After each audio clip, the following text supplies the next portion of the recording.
Hello बच्चों, कैसे हैं आप सब। देखिए आज शुरू करने जा रहे हैं हम इलेक्ट्रोस्टैटिक का lecture number 3, that is permittivity and relative permittivity.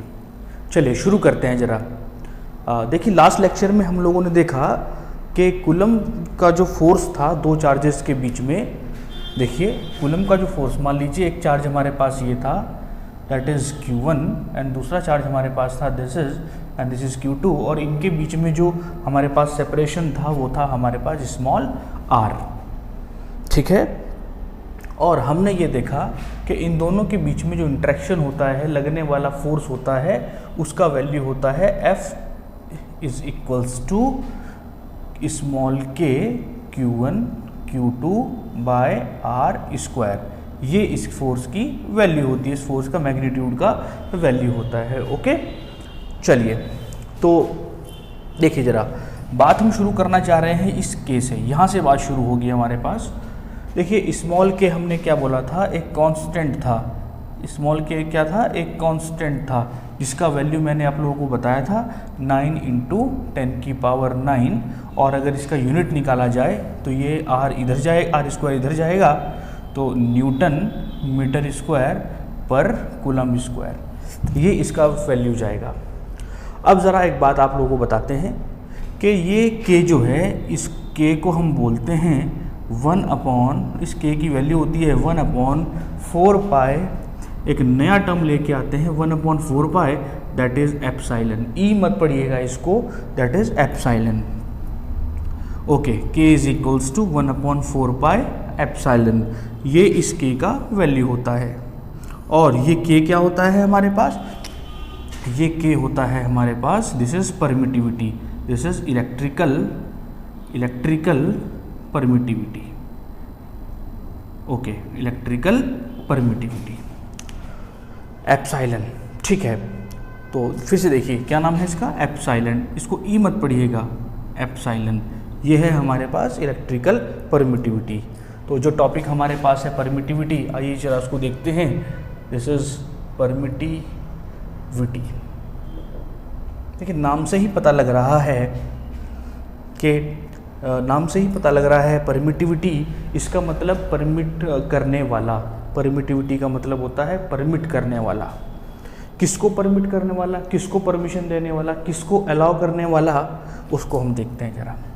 देखिए अगर एक चार्ज हमारे पास ये है, एक चार्ज हमारे पास ये है, इनके बीच में ये क्या चीज़ है, दो चार्ज रखे हैं, इनके बीच में ये क्या चीज़ है, ये एयर है, ये एक मीडियम है। और मैंने आप लोगों को लास्ट टाइम भी बताया था, इस के का वैल्यू जो एक कांस्टेंट है, ये डिपेंड करता है मीडियम के ऊपर, मीडियम के ऊपर डिपेंड करता है। ये एक ऐसा कांस्टेंट है, ये एक ऐसा कांस्टेंट है जो मीडियम की वैल्यू पर डिपेंड करता है। मीडियम कैसा है, ठीक है, ओके। तो यहाँ देखिए इसका नाम क्या हुआ, k is equals to 1/4π epsilon.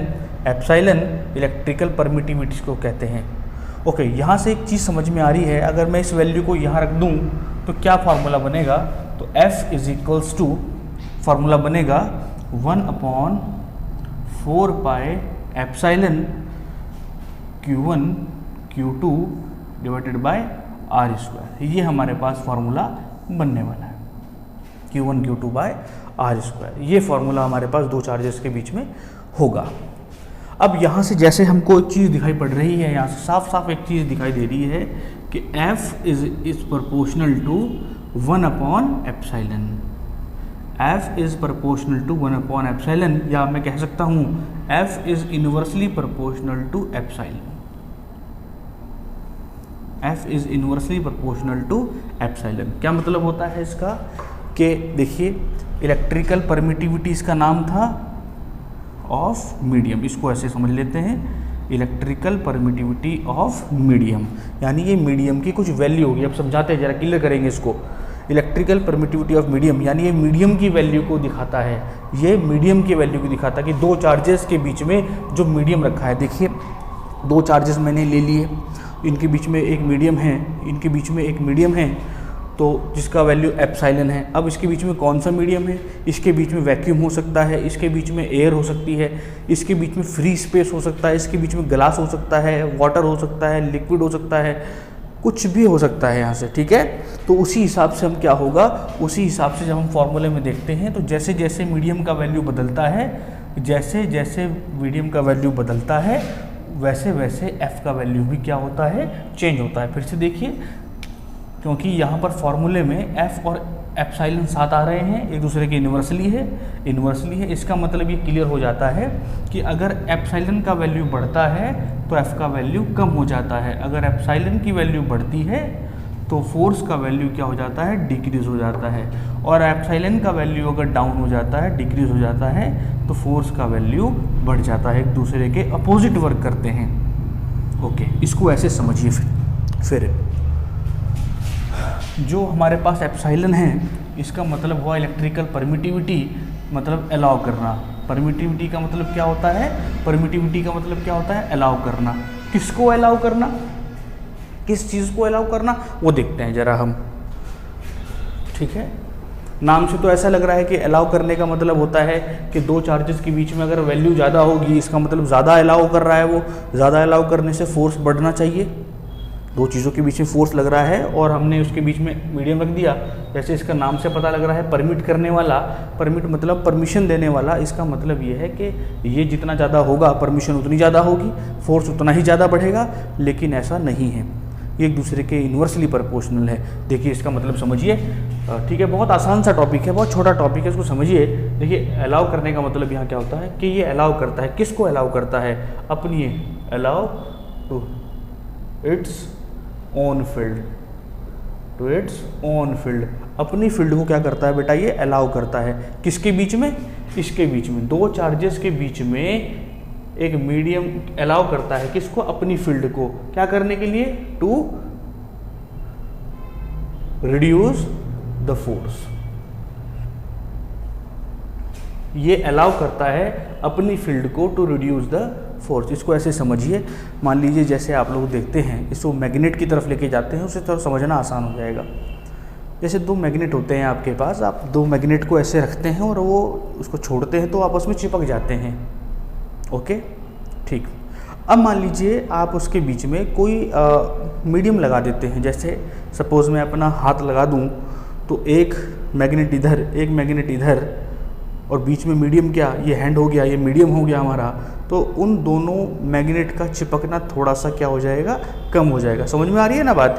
तो ऐसे ही आप लोगों को मालूम है, आप कुछ भी मीडियम रखते हो बीच पे, तो उससे उन दोनों मैग्नेट का चिपकना क्या करता है, डिपेंड करता है कि वो मीडियम कैसा है। अगर आपने इसकी वैल्यू हल्की रख दी तो तेज़ी से चिपकेगा, और आपने आपकी हार्ड वैल्यू रख दी, ज़्यादा वैल्यू रख दी तो ये आपस में बहुत कम चिपकेगा। बिल्कुल यही तरीका यहाँ पर भी है कि allow to its own field, ये अपनी फील्ड को अलाउ करता है। अपनी इसकी एक फील्ड है मीडियम की, जो मीडियम होता है बेटा, मीडियम का अपने पार्टिकल होते हैं, मीडियम के अपने पार्टिकल होते हैं, और वो क्या करते हैं बेटा, अलाउ करते हैं अपनी फील्ड को भेजते हैं, क्या करने के लिए, इन दोनों चार्जेस की जो फील्ड होती है ना, इन दोनों चार्जेस की फील्ड जा रही है, ऐसे करके ऐसे करके ऐसे करके ऐसे करके फील्ड जा रही है, और इसने क्या कर दिया, मीडियम ने अपनी फील्ड जारी करी। अपनी फील्ड जारी करनी क्या करने के लिए, इसको काटने के लिए। समझ में आ रही है बात, अपनी फील्ड को जारी किया इसकी फील्ड को काटने के लिए। मीडियम ने अपनी फील्ड को जारी किया इन दोनों के बीच में लगने वाले फोर्स को कट करने के लिए। इससे फोर्स क्या हो जाता है, रिड्यूस हो जाता है। तो इसका मतलब ये समझिए, इसको ऐसे समझिए कि जैसे जैसे हम मीडियम का वैल्यू बढ़ाते हैं, मीडियम का वैल्यू बढ़ाने से उसके पार्टिकल के बीच में चेंजेस, पार्टिकल जो है कम ज़्यादा होना शुरू हो जाते हैं। पार्टिकल जैसे जैसे कम ज़्यादा शुरू होंगे, उसी हिसाब से उस दोनों के बीच, चार्जेस के बीच में जो है फोर्स क्या करेगा, वर्क करेगा। ओके, इसको ऐसे समझिए। ओके, यहाँ पर देखिए ज़रा, अगर मैं इसको कहूँ एप्सिलॉन की जगह एप्सिलॉन नॉट कहूँ, तो मैं इसको पढ़ता हूँ electrical permittivity of vacuum. Electrical permittivity of vacuum पढ़ते हैं इसको, और किताबों के अंदर जो है, जो आप लोगों के सिलेबस में है, इसको हम एयर भी मानते हैं। हालांकि एयर के पार्टिकल्स जो हैं वैक्यूम से ज़्यादा होते हैं, लेकिन फिर भी आपके स्तर पे, आपके लेवल पे इनको एक ही माना गया है। ठीक है, एक और वर्ड आता है, दिस इज फ्री स्पेस। ठीक है, तो हम इसको क्या पढ़ेंगे, epsilon not, electrical permittivity of vacuum, electrical permittivity of air, electrical permittivity of free space. ठीक है, इसको ऐसे भी पढ़ सकते हैं हम, absolute electrical permittivity, absolute electrical permittivity भी हम इसको पढ़ सकते हैं। ठीक है, तो ये तो किसी भी मीडियम के लिए हुआ। देखिए यहाँ पे क्या बताया, एप्सिलॉन को क्या बताया, इलेक्ट्रिकल परमिटिविटी ऑफ मीडियम में, किसी भी मीडियम के लिए हो सकता है। अगर मैं इसको ऐसे लिखता कि F is equals to 1/4 pi epsilon naught Q1 Q2 divided by R square, तो ये क्या पता लगता है कि दो चार्जेस के बीच में कौन सा फील्ड रहा होगा, एयर रहा होगा, वैक्यूम रहा होगा, फ्री स्पेस रहा होगा, क्योंकि यहाँ एप्सिलॉन नॉट आ रहा है। ठीक है, चलिए ज़रा अब ज़रा इसकी वैल्यू पे ऊपर देखते हैं। ओके, यहाँ पर देखिए इस एप्सिलॉन नॉट का वैल्यू क्या होता है, इस एप्सिलॉन नॉट का वैल्यू फिक्स होता है बेटा इसका वैल्यू होता है 8.85 इंटू 10 की पावर माइनस का 12। अब इसकी यूनिट निकालते हैं ज़रा। अगर मैं इसका यूनिट निकालना चाहूँ, यहाँ से देखिए बेटा, यहाँ से देखिए, या यहाँ से देख लीजिए, यहाँ से देख लीजिए, कहीं से भी देख लो आप। यहाँ पे अगर मुझे निकालना होगा तो इतने का यूनिट क्या आएगा, इतने का यूनिट तो आएगा newton metre square upon coulomb square. ठीक, 1/4 पाई एप्सिलॉन नॉट का, 4 पाई का तो नहीं होता, 1 एप्सिलॉन नॉट का यूनिट ये आएगा। एप्सिलॉन नॉट का इसका उल्टा कर लेंगे तो कूलम स्क्वायर पर न्यूटन मीटर स्क्वायर इसका यूनिट बनेगा। ओके, ठीक है, इसको हम ऐसे भी फाइंड कर सकते हैं, जैसे आपको मैं कहूँ, हाँ से देखिए ज़रा, एप्सिलॉन 8.85 10 की पावर माइनस 12। ठीक, अगर मैं देखिए स्मॉल के देखिए 1/4 पाई एप्सिलॉन नॉट एयर के लिए, तो आपने पढ़ा था के का वैल्यू कितना, 1/4 इंटू पाई इंटू इसकी वैल्यू रखिए 8.85 इंटू 10 की पावर माइनस का 12, तो सॉल्व कर लेंगे तो अप्रॉक्स आएगा 9 इंटू 10 की पावर 9 के अराउंड। तो हमने लास्ट टाइम लेक्चर में भी पढ़ा था कि के का वैल्यू क्या होता है, 9 इंटू 10 की पावर 9 होता है, तो वो ऐसे ही निकाला गया है। ठीक है, या ऐसे कर सकते हैं हम लोग कि यहाँ से हम एप्सिलॉन नॉट निकालना चाहें तो 1/4 पाई इंटू के आ जाएगा। ठीक है, स्मॉल के, और के का वैल्यू 9 इंटू 10 की पावर 9 होता है, वो यहाँ पे रखेंगे, 1/4 पाई साथ में रखेंगे, तो आंसर हमारा आएगा 8.85 10 की पावर माइनस 12। ये हमारे पास जो है electrical permittivity of free space की वैल्यू होती है। यहाँ से एक बात क्लियर हो जाती है कि जैसे जैसे एप्सिलॉन यानी मीडियम की वैल्यू बढ़ती चली जाती है, फोर्स की वैल्यू रिड्यूस होना शुरू हो जाती है। ठीक है, आपने एयर रखा, दो चार्जेस के बीच में एयर रखी, एयर रखने के बाद क्या होगा, या वैक्यूम रख दिया तो पार्टिकल ही नहीं है वैक्यूम के बीच में, तो दोनों चार्जेस आपस में बहुत अच्छे से चिपकेंगे। आपने बीच में क्या कर दिया, एयर के पार्टिकल या ग्लास पार्टिकल रख दिया, तो ग्लास के पार्टिकल रखने से क्या होगा, वो ग्लास के पार्टिकल क्या करते हैं, अपनी फील्ड जारी करते हैं, जिससे इन दोनों के बीच में जो फोर्स होता है उसकी वैल्यू को रिड्यूस किया जा सके। फिर से देखिए, allowed to its own field, ये मीडियम के पार्टिकल अपनी फील्ड जनरेट करते हैं, जिससे रिड्यूस द फोर्स, जिससे फोर्स क्या हो जाता है बेटा, रिड्यूस हो जाता है। ठीक है, यानी जितने ज़्यादा पार्टिकल दो चार्जेस के बीच में होंगे उतनी ही ज़्यादा फोर्स की वैल्यू कम होगी। समझ में आ रही है बात? तो यहाँ से जो है फोर्स का वैल्यू जो है धीरे धीरे घटता चला जाता है अगर मैं मीडियम का वैल्यू बढ़ाता चला जाऊँ।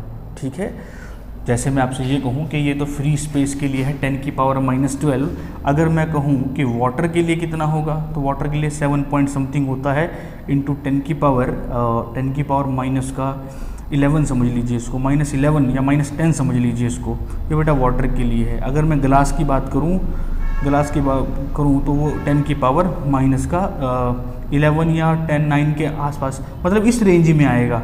देखिए -10 और -11 ये बड़ी वैल्यूज़ हैं कंपेयर टू दिस, ये -12 है, छोटी वैल्यू है, -10 बड़ी वैल्यू है, -11 बड़ी वैल्यू है। तो वाटर ग्लास ऑब्वियसली जो है एयर से डेंसर होते हैं, एयर से ज़्यादा वैल्यू वाले होते हैं, ज़्यादा पार्टिकल एयर से ज़्यादा होते हैं इनके अंदर। तो जैसे जैसे ये हमारी वैल्यू जो है बढ़ती चली जाती है, वैसे वैसे फोर्स का वैल्यू घटता चला जाता है। समझ आ रही है बात? ओके, ठीक है। अब इतने सारे मीडियम हमारे पास है, कितने सारे मीडियम भाई, कोई ग्लास का होगा, कोई एयर का होगा, कोई वैक्यूम का होगा, कोई माइका का होगा, कोई ग्लास में भी बहुत सारी वैरायटीज़ आती हैं, तो इन सब का है। अब इन सबको कैसे याद रखेंगे भाई? अब इतनी सारी वैल्यूज़ को याद करना थोड़ा सा हमारे लिए क्या होता है, मुश्किल होता है। तो उसके लिए क्या करते हैं लोगों ने, इसको बहुत आसान तरीके से डिस्क्राइब किया। तो एक नया टर्म जो है इसकी आसानी के लिए आता है, दैट इज़ रिलेटिव परमिटिविटी। चलिए समझते हैं जरा इसको, relative permittivity.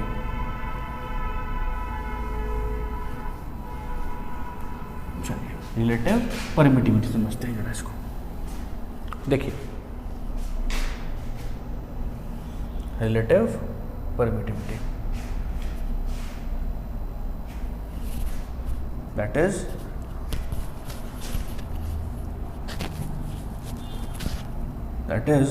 Relative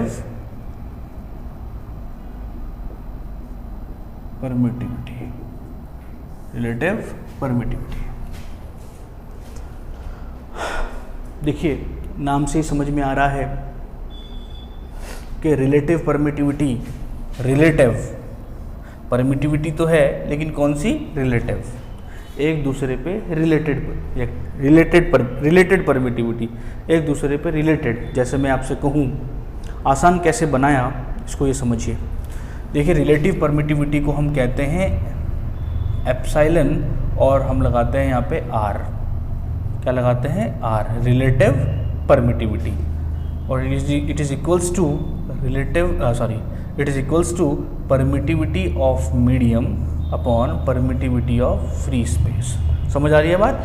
permittivity of medium with respect to permittivity of free space is equals to relative permittivity. ये डेफिनेशन इसकी होती है। इसको ऐसे समझिए कि परमिटिविटी अगर मीडियम की निकालना चाहूँ तो क्या आएगा? It is equals to relative permittivity into relativity of free space. ये हमारे पास फॉर्मूला बन जाता है। इसे साबित क्या होता है? साबित ये होता है कि अगर मुझे मीडियम की परमिटिविटी निकालनी हो, तो मैं क्या कर सकता हूँ? फ्री स्पेस की परमिटिविटी जो आपके पास 8.85 इंटू 10⁻⁻12 होती है, उसमें सीधा सीधा मल्टीप्लाई कर लिया किसका? रिलेटिव परमिटिविटी का, तो हमारे पास मीडियम की वैल्यू आ जाती है। ठीक है, तो रिलेटिव परमिटिविटी का मतलब क्या हुआ? जरा इसको ऐसे समझिए बेटा। जैसे मैं आपसे पूछता हूँ कि शहद हमारे पास गाढ़ा है या नहीं है, मतलब शहद जो होता है हमारे पास गाढ़ा है या नहीं है, तो कुछ बच्चों का आंसर होगा कि सर ये बहुत गाढ़ा है, कुछ बच्चों का आंसर होगा सर ये गाढ़ा नहीं है। तो दो अलग अलग आंसर क्यों हुए? वो इसलिए क्योंकि जिन बच्चों ने उसको कंपेयर किया पानी से, हम उसको बेसिकली पानी से ही कंपेयर करते हैं, तो जिन बच्चों ने कंपेयर किया पानी से तो उनके हिसाब से शहद जो है बहुत ज़्यादा गाढ़ा हो गया, और जिन्होंने उसको कंपेयर किया मरकरी से वो शहद बिल्कुल भी गाढ़ा नहीं लगा। इसका मतलब किसी चीज़ का गाढ़ापन डिपेंड कर रहा है आप उसे किस चीज़ से कंपेयर कर रहे हो। बिल्कुल क्लास 9th के अंदर आप लोगों ने एक टर्म पढ़ा था रिलेटिव डेंसिटी, याद आ रहा है? रिलेटिव डेंसिटी, हाँ देखिए जरा, density, relative density RD, it is equals to, relative density का मतलब density of medium upon density of water. आप उसे वाटर से तुलना करते थे, ठीक है। तो यहाँ पे देखिए डेंसिटी ऑफ मीडियम अगर निकालना चाहूँ, तो रिलेटिव डेंसिटी में किसका मल्टीप्लाई कर दिया? डेंसिटी ऑफ वाटर का मल्टीप्लाई कर दिया।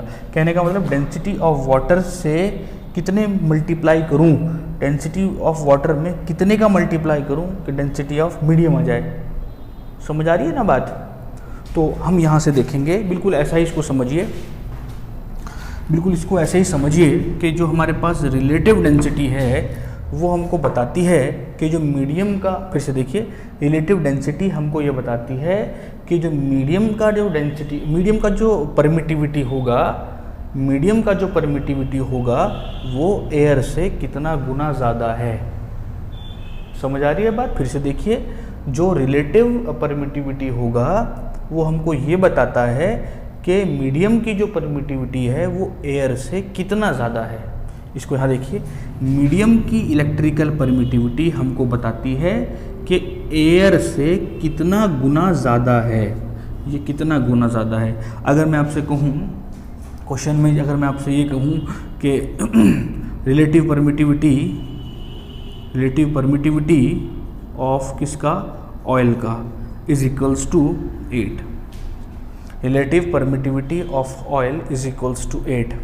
तो बताइए मीडियम की परमिटिविटी कितना आएगा? तो बड़ा आसान है, इस फॉर्मूले में रख देते हैं। मीडियम का permittivity is equals to relative permittivity into free space की। तो ये कितना है वैल्यू, 8 इंटू, ये इसको ऐसे रहने दिया और इसका वैल्यू तो हमको मालूम ही, इसका वैल्यू तो हमको मालूम ही है। तो यहाँ से क्या पता लगा कि एयर की उससे 8 गुना ज़्यादा है, 8 टाइम्स ज़्यादा है। कौन, मीडियम। यानी जितना वैल्यू एप्सिलॉन आर का होता है, जितना वैल्यू एप्सिलॉन आर का होता है उतना ही मल्टीपल कौन होता है, मीडियम का वैल्यू बढ़ जाता है। ठीक है, अगर मैं यहाँ पे कहूँ रिलेटिव डेंसिटी 10 है तो ये कितना गुना बढ़ जाएगा, 10 टाइम्स, मीडियम का वैल्यू 10 टाइम्स बढ़ जाएगा। अगर मैं कहूँ ये 15 है तो ये कितना बढ़ जाएगा, ये 15 टाइम्स बढ़ जाएगा। अगर मैं कहूँ इसकी वैल्यू 1/5 है तो यहाँ पे कितना हो जाएगा बेटा, 1/5 हो जाएगा। समझ में आ रही है बात? इस तरीके से हम इसको क्या कर सकते हैं, समझ सकते हैं। यानी रिलेटिव परमिटिविटी एक आसान चीज़ हो गई, सिर्फ हम ये कंपेयर करना होता है कि ये इससे कितना गुना ज़्यादा है। बस क्वेश्चन में आपको कहेगा कि electrical permittivity of suppose mica दे दिया आपको, तो माइका की परमिटिविटी कितनी है अगर वो एयर से 81 टाइम्स बड़ी है, या जितना भी हम कहें, क्या कहा, परमिटिविटी माइका की कितनी होगी अगर वो 81 टाइम्स क्या हो। इसको ऐसे समझिए, और आसान तरीके से इसको कर लेते हैं, कन्फ्यूजन बिल्कुल नहीं होना है इसमें। अगर वो आपको ये कहे कि मीडियम का यानी माइका का निकालना है आप लोगों को, ठीक है, और ये कह दिया है कि रिलेटिव जो परमिटिविटी हमारे पास है, रिलेटिव परमिटिविटी हमारे पास कह दिया 81, मान लीजिए सपोज कह दिया रिलेटिव परमिटिविटी कितना दे दिया हमको, 81। तो इसका मतलब क्या हुआ कि जो माइका का हमारे पास परमिटिविटी है वो 81 टाइम्स ज़्यादा है, किससे, एयर से। ये इसका मतलब होता है। यानी जो रिलेटिव परमिटिविटी हमारे पास होती है वो उतने टाइम्स इंक्रीज होता है, कौन, माइका। समझ में आ रही है बात? अगर मैं इसको रिड्यूस कर दूँ, इसकी वैल्यू कम कर दी, सपोज मैं कहूँ यहाँ पे 0.01 है तो ये भी 0.01 हो जाएगा। तो बेसिकली एप्सिलॉन आर क्या है, सीधा सा हमको आंसर दे देता है। एप्सिलॉन नॉट की वैल्यू हमको मालूम होती है 8.85 10⁻12, मल्टीप्लाई करके आंसर आराम से निकल जाता है। ठीक है, सिर्फ हमको ये पता करना है कि वो कितना गुना ज़्यादा कितना गुना कम, वही हमको क्वेश्चन के हिसाब से पता रहेगा। बात समझ में आई? तो रिलेटिव परमिटिविटी हमको क्या देता है, एक आसान चीज़ देता है, एक आसानी तरीके से हमको बताता है। ओके, अब यहाँ से ज़रा एक चीज़ और, इस फॉर्मूले को नोट कर लीजिए, ये चीज़ बहुत इंपॉर्टेंट है और यहाँ से एग्जामिनेशन में काफ़ी सारे सवाल जो है जेईई मेंस में बोर्ड में पूछे जाते हैं। नाउ अब ज़रा थोड़ा सा चीज़ और देखते हैं।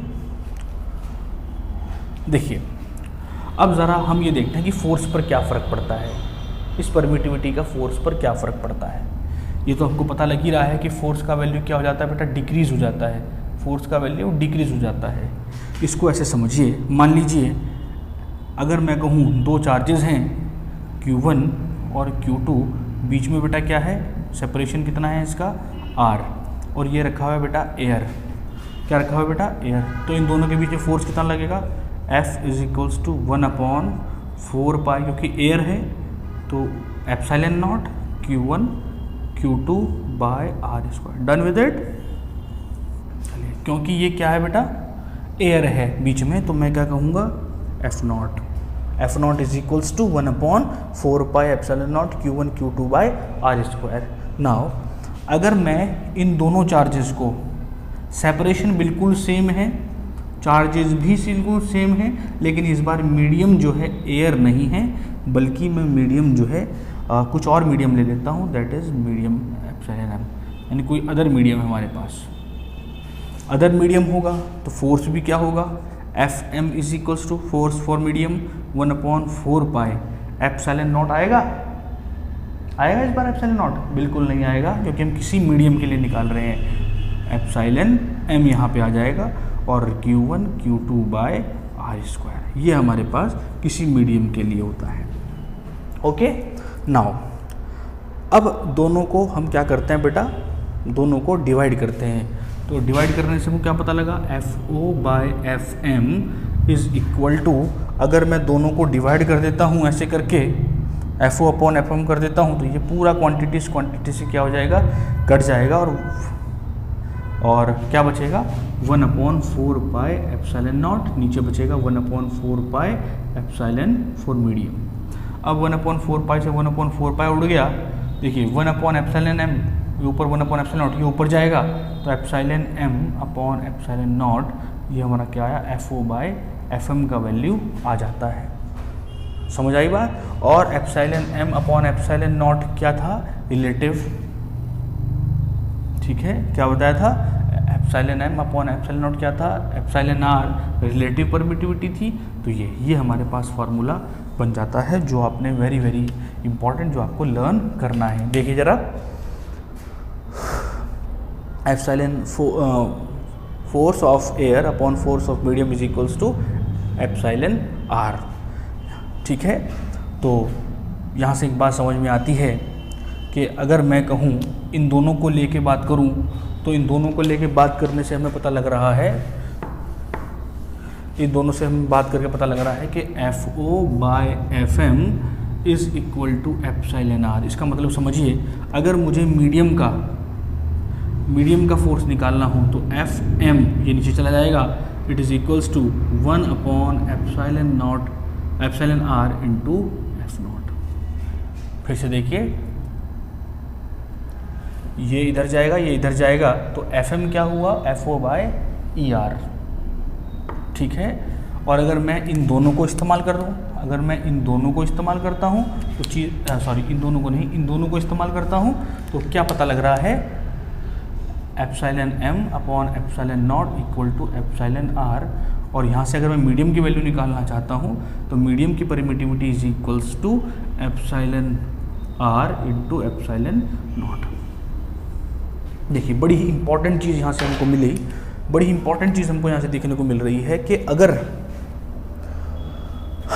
अगर जो है मैं मीडियम का वैल्यू बढ़ाता हूँ, दो चार्जेस के बीच में जो मीडियम है उसकी वैल्यू बढ़ा देता हूँ, तो मीडियम में लगने वाला फोर्स क्या हो जाता है बेटा, रिड्यूस हो जाता है।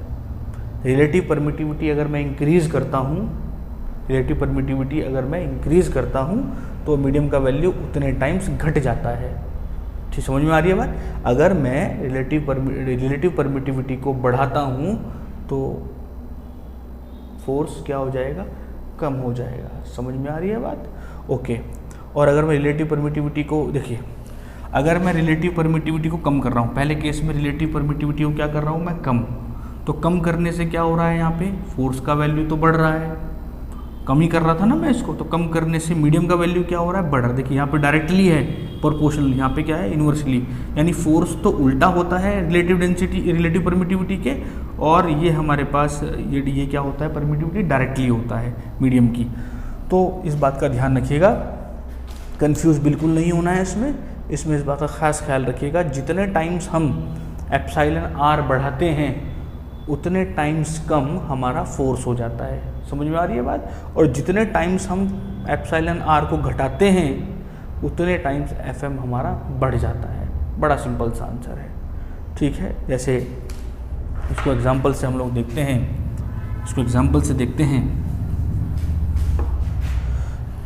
एक और किताबों के अंदर वर्ड आता है कि epsilon upon epsilon M upon epsilon naught it is equals to epsilon R. किसी किसी बुक के अंदर इसको कैपिटल के भी दिखा जाता है, ठीक है, क्या बताया, कैपिटल के भी कई बार इसको किताबों के अंदर शो करते हैं, ठीक है, जो हमारे पास रिलेटिव परमिटिविटी है। और इसका दूसरा नाम भी होता है, it is called dielectric constant. Dielectric constant भी होता है बेटा ये, ठीक है, डाई इलेक्ट्रिक कांस्टेंट भी होता है, इसको ध्यान रखिएगा। कई बार हो जाता है, क्वेश्चन में आ जाता है कि डाइलेक्ट्रिक कांस्टेंट का वैल्यू हमारे पास इतना है, तो हमें मालूम होना चाहिए कि डाइलेक्ट्रिक कांस्टेंट को ही हम क्या बोलते हैं, रिलेटिव परमिटिविटी, और उसकी वैल्यू होती है epsilon M by epsilon naught, ठीक है, डाइलेक्ट्रिक कांस्टेंट को ध्यान रखिएगा।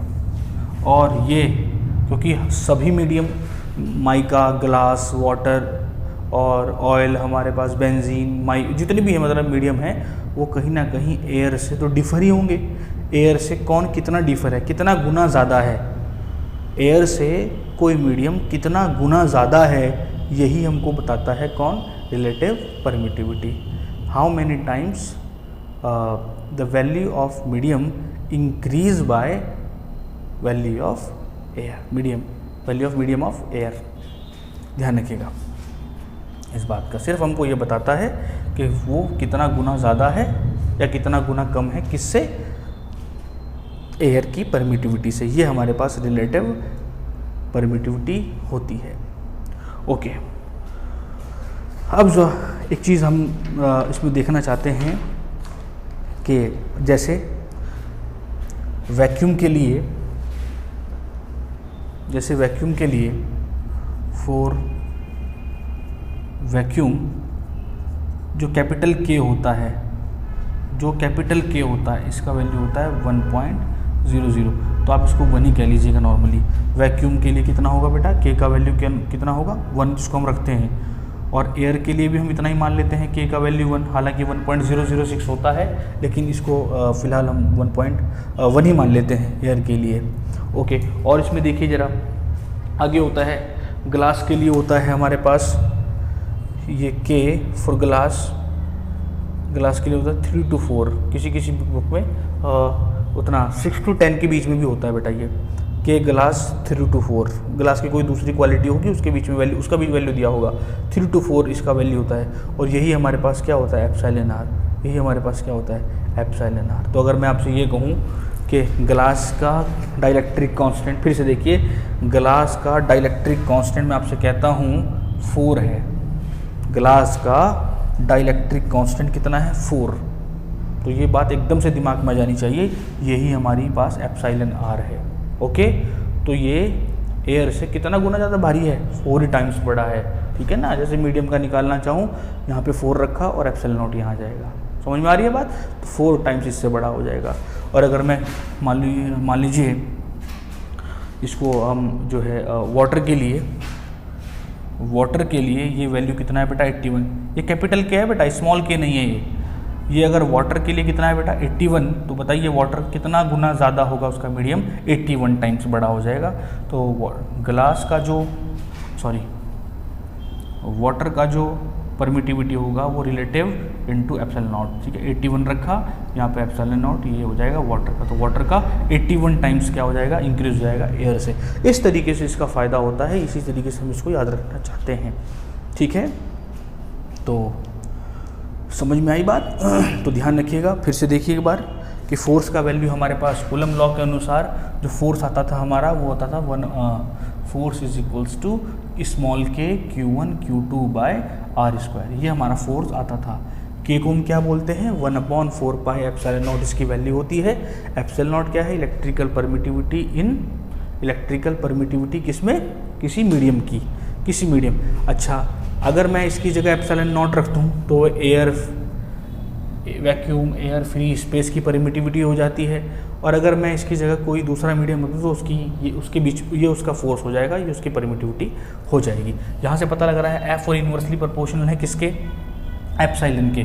फोर्स बढ़ता है तो इलेक्ट्रिकल परमिटिविटी कम होती है, इलेक्ट्रिकल परमिटिविटी बढ़ती है तो फोर्स ऑलरेडी कम हो जाता है। ठीक है, इसको ध्यान रखिएगा आप लोग। इसके बाद हम आते हैं इसकी वैल्यू पर। इसकी वैल्यू फ्री स्पेस के लिए इतनी होती है और ये आपको याद कर, जो इसकी अदर वैल्यूज़ हैं ग्लास वगैरह की, याद करने का ज़रूरत नहीं है, केवल एयर के लिए याद कर लीजिएगा, ठीक है। एयर के लिए परमिटिविटी की वैल्यू इतनी होती है। नाउ उसके बाद हम बात करते हैं रिलेटिव परमिटिविटी की। तो रिलेटिव परमिटिविटी होती है हमारी मीडियम की, रिलेटिव परमिटिविटी हमारे होती है मीडियम की परमिटिविटी अपॉन एयर की परमिटिविटी, ठीक है। The value of permittivity of medium with respect to air is called relative permittivity of that medium. इसको हम क्या कहते हैं, डाइलेक्ट्रिक कांस्टेंट भी कहते हैं। बस इतना आप लोगों ने क्या करना है, आपके लेवल पे इसको याद करना है, ठीक है। समझ में आई बात? तो प्रैक्टिस करते रहें इसकी, क्वेश्चन करते रहें इसके ऊपर, ठीक है, तभी जाके ये चीज़ें जो है आपकी समझ में आती रहेंगी। एक क्वेश्चन देख लेते हैं ज़रा, तब समझ में आएगी चीज़। एक न्यूमेरिकल कर लेते हैं ज़रा।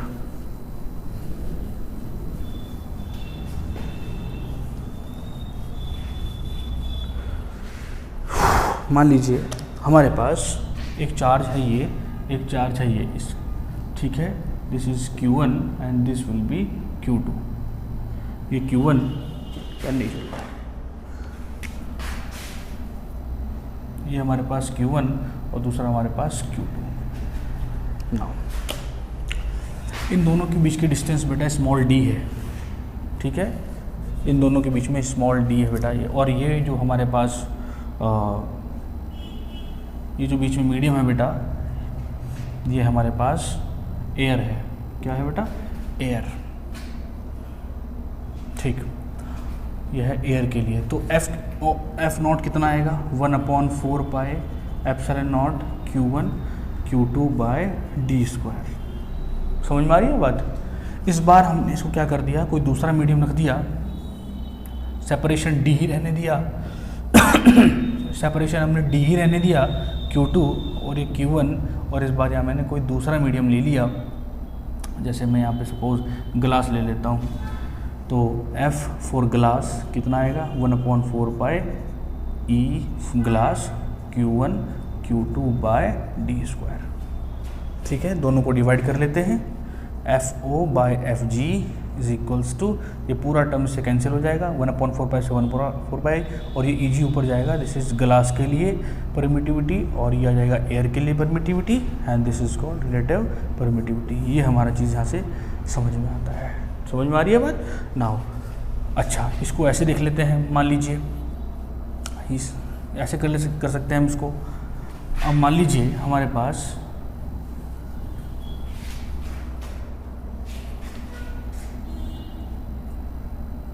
दो चार्जेस हैं, this is Q2 this is Q1, और बीच का सेपरेशन d ही है, और यहाँ पर पास क्या रहा बेटा? एयर है, ठीक। दूसरी बात हमको ये कहेगा कि इस वैल्यू का d/4, ये दोनों कितना हुआ बेटा? d/4 हुआ, और चार्जेस इतना ही हुआ Q2, और यहाँ पर मीडियम जो है बेटा क्या हो गया?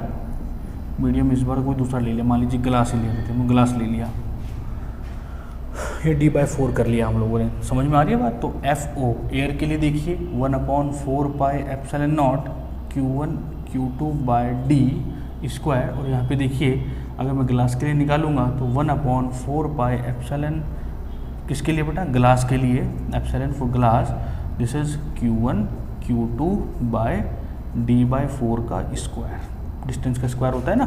तो सॉल्व कर लिया, 1/4 pi epsilon glass, this is Q1 this is Q2, ये 4 का स्क्वायर 16 ऊपर चला जाएगा, into 16/d square, this is FG।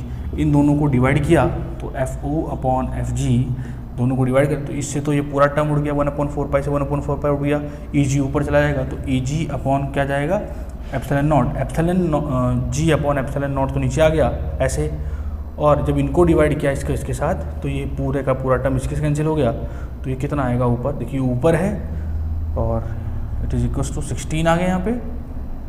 देखिए ये कर रहे हैं ना डिवाइड ये कर रहे हैं, इससे इसमें पूरा टर्म कैंसिल है, 16 नीचे आ गया, और यहाँ से 1 ऊपर आ गया, 1/16, यानी समझ में आ रहा है। इन दोनों को देखिए यहाँ से FO by is equals to FG by 16, यानी फोर्स हमारा 16 टाइम्स क्या हो गया? डिक्रीज हो गया। आप लोगों को मालूम ही है कि दोनों को डिवाइड किया, FO/FG, ये पूरा टर्म इससे कैंसिल हो गया। ओके, यहाँ पर Q1 Q2 से 16 आ गया। तो ग्लास का देखिए एयर का जो फोर्स होगा वो ग्लास के फोर्स से 16 टाइम्स कम होगा, यानी मैं इसको कह लेता हूँ कि ग्लास का जो फोर्स होगा वो 16 टाइम्स किसके होगा, F0 के। अगर मैं इन दोनों को लूँ तो यहाँ से क्या पता लग रहा है कि ये जो ग्लास की जो परमिटिविटी होगा वो ε0 यानी एयर की परमिटिविटी से 16 टाइम्स कम होगा। ठीक है, तो ग्लास की अगर फोर्स की बात करूं तो फोर्स उतने टाइम्स बढ़ जाता है घटाने पर। देखिए इसको रिड्यूस किया ना बेटा हमने, इसको डिस्टेंस को रिड्यूस किया, डिस्टेंस रिड्यूस करने से फोर्स तो 16 टाइम्स बढ़ गया और परमिटिविटी 16 टाइम्स घट गई। अगर मैं इसको बढ़ाता, इसको बढ़ाने से ये घट जाता और ये बढ़ जाता। ठीक है, इस तरीके के न्यूमेरिकल आप लोगों के बोर्ड्स में आते हैं, बहुत आराम से सॉल्व करिएगा उनको। ठीक है, प्रैक्टिस करते रहें और इसमें जो क्वेश्चंस आप लोगों की बुक में होंगे वो देखते रहें। नहीं तो 3 या 4 दिन के बाद जो है इसके डिस्क्रिप्शन में एक लिंक आ जाएगा, आप वहाँ से PDF नोट्स जो है डाउनलोड कर सकते हैं। ठीक है, तो चलिए बने रहिए ऐसी क्लासेस ग्रुप के साथ। तब तक के लिए thank you so much. Next topic के साथ मिलेंगे हम बाद में। चलिए, थैंक यू सो मच।